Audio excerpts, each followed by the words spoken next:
What happens if I win an auction, and how does payment work? The 5% buyer's fee is paid via the buyer's card on file at auction close.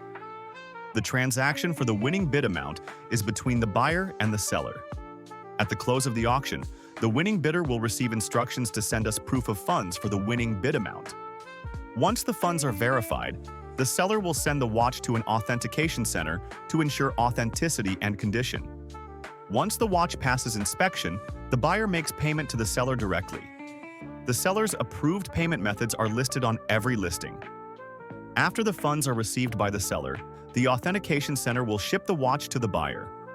For auctions labeled as premium, the watch was verified prior to the auction and the watch is being held in escrow by the authentication center. The buyer will pay the seller directly after the end of the auction. Once the funds are received by the seller, the authentication center will ship the watch to the buyer.